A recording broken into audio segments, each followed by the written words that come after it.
El Señor Jesucristo sea bendiciéndoles abundantemente una vez más a través de este medio. Queremos compartir con ustedes, como siempre, la bendita palabra del Señor. En esto voy a aprovechar estos minutos para hablar de un tema sencillo, pero es muy importante que lo resaltemos. Yo quiero hablar en esta hora de los profetas. Vamos a hablar de ese ministerio glorioso que el Espíritu Santo nos ha regalado, que el Espíritu Santo le ha regalado a la iglesia. Dios le regaló a la iglesia un equipo de trabajo maravilloso, pastores, maestros, pero también entre ellos profetas, evangelistas. Pero se considera que el ministerio de un profeta es uno de los ministerios más altos, sin desacreditar los otros, sin creer que los otros son menos, porque como he dicho en otras ocasiones, todos delante de Dios somos iguales. Cada ministerio de estos es importante delante de Dios. Según el capítulo 4 de Efesios, la Biblia dice que Dios constituyó para la iglesia apóstoles, profetas, maestros, doctores, pastores, pero este ministerio de los profetas que ha sido tan contradicho, incluso hoy hay iglesias que dicen que hoy no hay profetas, que ya los profetas pasaron de moda, y he escuchado algunas iglesias que enseñan que los profetas, que el último profeta fue Juan el Bautista. Con esto quieren decir que Jesús no era profeta y que Pablo no era profeta, y quieren decir que en el Nuevo Testamento no habían profetas. Bueno, eso es una gran mentira, porque la Biblia está llena de profetas, desde el principio hasta el final. Y el Señor Jesucristo en el capítulo 23 de San Mateo dice: he aquí yo os envío profetas. Envío, no quiere decir envié, pasado, sino he aquí yo os envío para el tiempo futuro. Profetas, el apóstol Pablo era profeta. La Biblia nos habla de que en la iglesia apostólica habían profetas. Ustedes recuerdan que había un profeta llamado Agabo que le profetizó al apóstol Pablo algunas cosas. Juan, el teólogo, es un profeta. Él fue el que escribió Apocalipsis y todo el mundo sabe que Apocalipsis es un libro profético. Así que entonces hay profetas en el Nuevo Testamento, hay profetas para la iglesia hoy día. Y también el Espíritu Santo nos prometió un profeta para esta época, para este tiempo, para el último tiempo. El Espíritu Santo promete un Elías, según Malaquías capítulo 3 y el capítulo 4. Allí habla de dos ministerios de Elías. Uno en el capítulo 3 que el Señor Jesucristo dijo que se cumplió en Juan el Bautista. Y otro Elías que es en el capítulo 4. He aquí yo os envío al profeta Elías. De manera que entonces el Espíritu Santo nos promete profetas hasta el final del tiempo. ¿Cuál es el ministerio de un profeta? Cuando Dios manda a un profeta, según Jeremías capítulo 1, dice así, Jeremías 1:4, vino pues palabra del Señor a mí diciendo: antes que te formase en el vientre te conocí, y antes que nacieses te santifiqué, te di por profeta a las naciones. Y yo dije: Señor, he aquí no sé hablar porque soy niño. Y me dijo el Señor: no digas soy un niño, porque a todo lo que te envíe irás tú y dirás todo lo que te mande. No temas delante de ellos, porque contigo estoy para librarte, dice el Señor. Y extendió el Señor su mano y tocó mi boca, y me dijo el Señor: he aquí he puesto mis palabras en tu boca. Mira que te he puesto en este día sobre naciones y sobre reinos, le dice el Señor a Jeremías. Mira, te he puesto en este día sobre naciones y sobre reinos, para arrancar y para destruir, para arruinar y para derribar, para edificar y para plantar. Entre otras palabras, un profeta prácticamente es Dios en un hombre. Un profeta es Dios en un hombre. El Señor le dijo a Moisés, en el capítulo 4 a Éxodo, el Señor le dijo a Moisés: he aquí yo te he puesto por Dios para Faraón, dice la Biblia. Éxodo capítulo 4 y el versículo 1, Dios dice: he aquí yo te he puesto por Dios para Faraón. Es decir, que Moisés era Dios para el Faraón.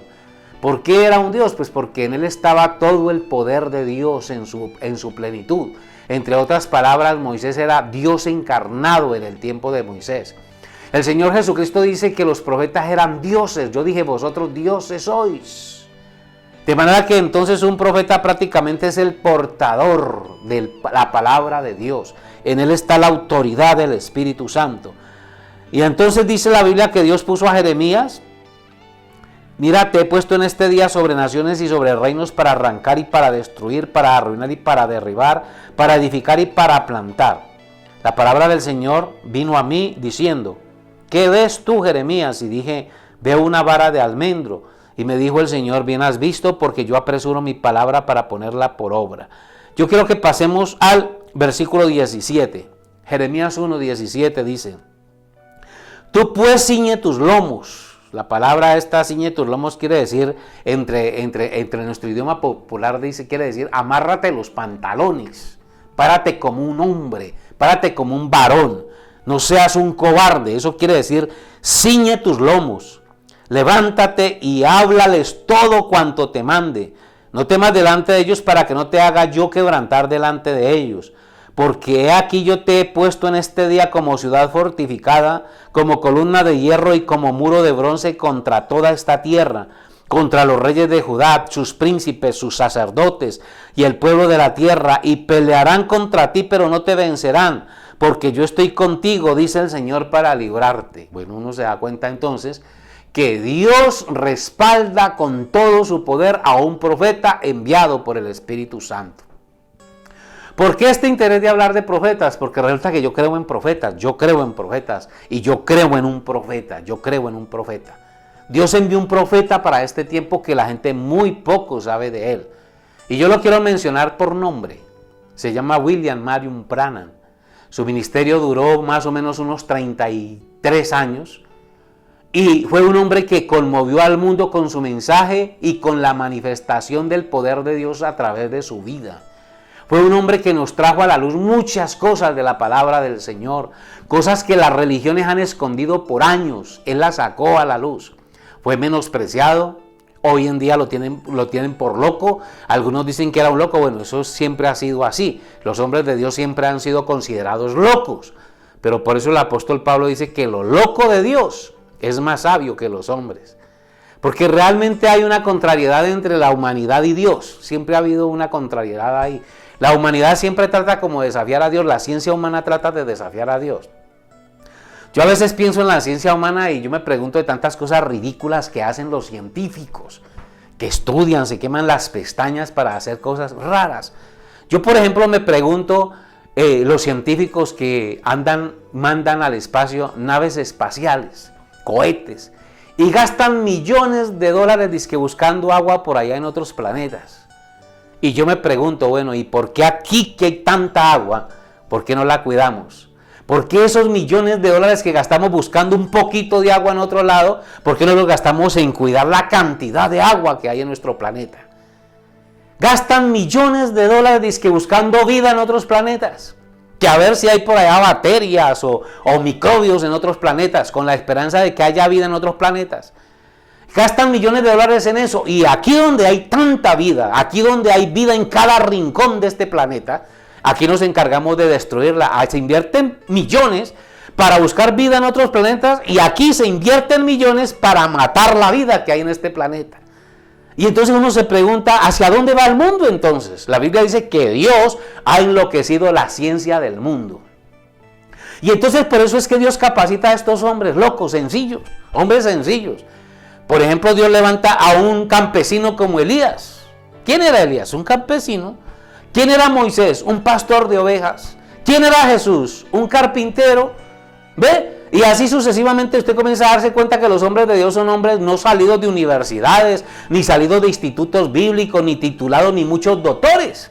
Por ejemplo, el apóstol Pablo, hasta donde tenemos conocimiento, Pablo era un doctor. Pablo había estudiado idiomas, Pablo sabía de teología, Pablo sabía de leyes, Pablo prácticamente era un abogado en su época, pero lo cogió el Espíritu Santo y lo limpió de todas esas cosas y lo llenó con el Espíritu Santo, y al último Pablo dice que todo eso que él tenía antes, ahora lo tiene por basura, dice el apóstol Pablo. Claro, eso comparado con la ciencia de Dios es locura. Uno se pone a mirar las leyes de los hombres.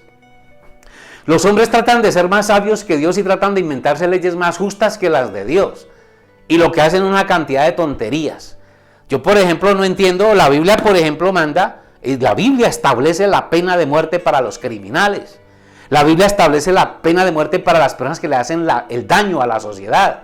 Pero en nuestro mundo, bueno, la religión popular, que se las quiere dar más buena de Dios, aquí en este planeta, por ejemplo, nosotros cogemos a un violador de niños y lo metemos a la cárcel y lo condenan a 40, a los poquitos que logran coger, los metemos a una cárcel y los alimentamos por 40 y 60 años, les pagamos guardias que los cuiden, un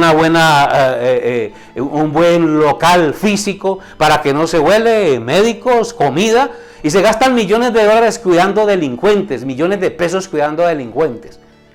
Y los niños no tienen quien les enseñe, no hay escuelas. Se construyen más cárceles, pero no hay más escuelas. ¿Por qué? ¿Qué es esto? Andamos en contravía. Dígame, ¿qué hacemos nosotros cuidando a un sádico, a un violador, esperando que vuelva otra vez y salga y siga cometiendo las mismas locuras? ¿Qué clase de leyes son las que nos hemos inventado? ¿Qué clase de leyes tontas y estúpidas nuestros supuestamente sabios se inventan y creen que son más sabios que Dios? ¿Por qué? Porque hay una religión barata, una religión pobre, una religión que ha sido contradicha toda la historia, que está llena de maldad y de pecado a través de la historia, y entonces quiere controlar al mundo, y bueno, el mundo se deja controlar por eso, porque no tienen conocimiento de Dios. ¿Por qué? Por ahí hay un dicho que dice que si educamos al niño, no tenemos que castigar al hombre. ¿Ve? Pero desafortunadamente no hay para educar a los niños, pero sí hay para cuidar a los delincuentes. Construimos más cárceles y menos escuelas. Yo creo que hace falta que nos enfrentemos a esto. La Biblia dice que el temor a Dios es el principio de la sabiduría. La Biblia nos enseña que la sabiduría de Dios está contra todo lo demás. Por eso Dios levanta profetas, para que hablen cosas como estas que habla aquí Jeremías, para que hablen cosas como las que habló Jesús. Él se vino en contra de los malos gobiernos y de las malas religiones que quieren controlar a la humanidad y llevarlo en contravía, porque es que un hombre sin conocimiento de Dios lleva al mundo a la destrucción. Un hombre sin conocimiento de Dios lleva al mundo a la desgracia, a la pobreza y a la miseria. Y a eso es que nos han llevado a nosotros los hombres sin temor a Dios. Por eso es necesario volver otra vez a este libro sagrado. Los sabios, los políticos y los eruditos ahora consideran que la Biblia es un libro de locos. Pues no.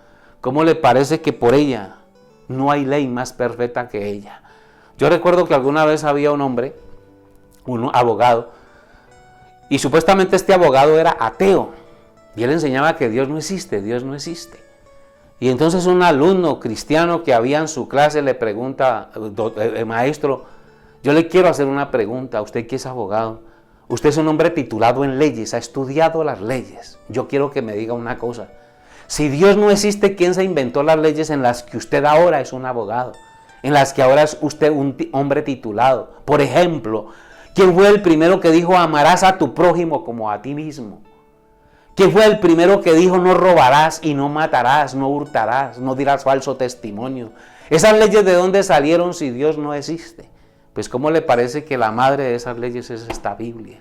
Que es esta palabra, que por siglos ha permanecido y hoy sigue más vigente que nunca. Y si no la escuchamos, si no le prestamos atención, indudablemente vamos a una perdición total. Estamos haciendo las cosas al revés. Aquí gastamos millones de dólares inventando armas destructivas y destruimos la vida y el agua y nuestro planeta, y estamos desesperados buscando otro planeta en otro lugar. ¿Para qué? Para destruirlo también. ¿Usted quiere un nuevo planeta? ¿Usted quiere una nueva tierra? Aquí se la presenta la Biblia. Dios dice, he aquí yo hago cielos nuevos y tierra nueva. Y si Dios va a hacer unos cielos nuevos y una tierra nueva, tiene que hacer también unas criaturas nuevas. Y también las está haciendo, porque la Biblia dice que el que está en Cristo, nueva criatura es. Es otra persona. Una persona que conoce esta Biblia se da cuenta para qué vive. Un hombre lleno del Espíritu Santo se da cuenta que la vida hay que ponerla por los demás, darla por los demás en servicio, en entrega. Pero esto no es de palabras, esto es de hecho. Esto es de hecho. Porque es que hoy en día hay una cantidad de servidores públicos que en realidad lo que quieren es que les sirvan a ellos y quieren aprovecharse de los demás. Pero no, hermanos, se necesita conocimiento de Dios. Ahora, ¿por qué hablo entonces yo de profetas? Volvemos a lo mismo. Cuando yo hablo de William Marion Branham, yo hablo con él sin temor, yo hablo de él sin temor, ¿por qué? Algunos dicen, está hablando de hombres y está hablando de mortales. Pues ¿cómo le parece que toda la Biblia fue escrita por mortales?